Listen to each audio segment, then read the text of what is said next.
0 minutes, count it up. If all my judges are ready, no, go ahead and get started. A lot of people in my family love cars.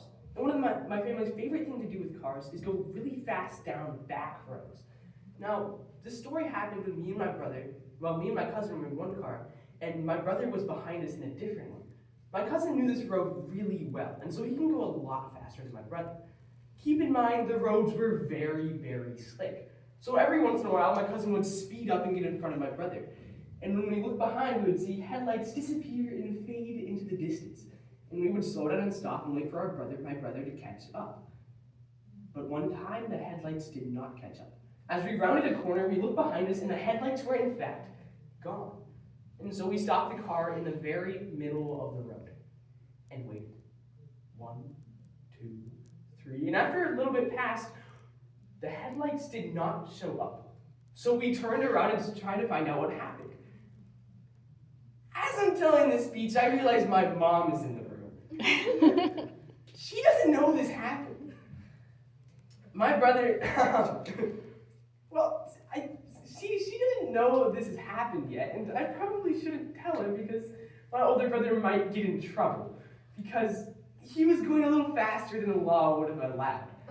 The topic I brought up today is alive and kicking. And we're going to go through a couple stories of how my families and me have overcome impossible odds, even times where it seemed like we would die. My next story involves my other brother. Our favorite activity is carp hunting. Carp hunting is where you take a giant spear with a very sharp tip, run out in the fields, and stab fish. When you're running, you hold the spear backwards with the point pointed backwards. So you run like this, and you jog and you run. If you can't tell how this could end poorly, then I don't know how to tell you. I don't know what to tell you. We were running through the field, and out of the corner of my eye, my brother fell down. You see, he had stabbed the spear through the top of his foot and out the bottom. And as we pulled it out, I could see the ground. The problem was, we were about a mile away from our house. My brother was alive, yes, but I don't think he could actually kick.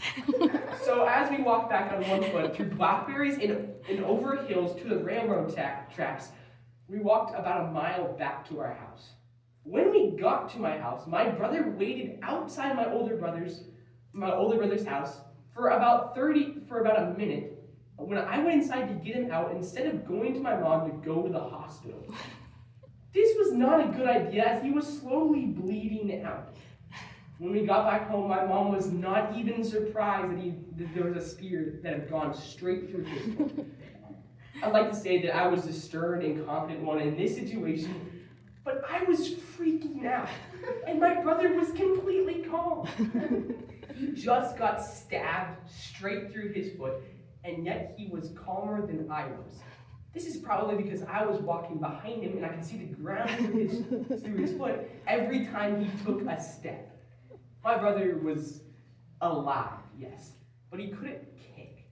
But at the end of the day, he overcome this adversary. He got over the impossible. I mean, he had a spear that went through his foot, and he walked a mile back to his house. The next story is of my sister. Now, this story also involves 2 cars. It was the 4th of July. Actually, it was the 5th of July. We were coming home from shooting fireworks at each other in a field of dry grass. And as we were going through the city, my sister started to speed up, trying to race my older brother. You see, my brother was wiser than my sister, and he knows the law. So he looked around to see if there was any cop cars before he took off. And behind us, there was a car that could possibly be a cop car. So he decided to let my sister know and pull behind her. That's when my sister hit the gas and sped off. And as the car went beside us, we realized the impossible. And we looked at the side of the car, and there was big yellow words on the side that said, "County Sheriff." And then they disappeared into the night. We drove for about 5 minutes until very, very far in the distance there was red and blue flashing lights. My sister had got clocked going 101 miles per hour.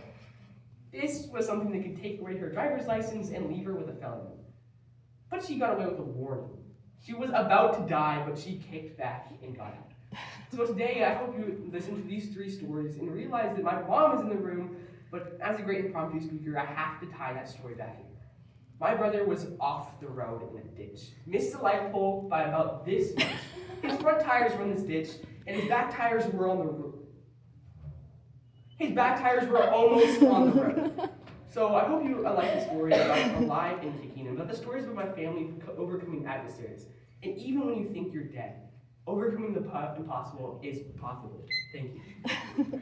5 minutes and 15 seconds. 5 minutes and 15 seconds. Thank you guys all so much for judging. It's been a genuine pleasure.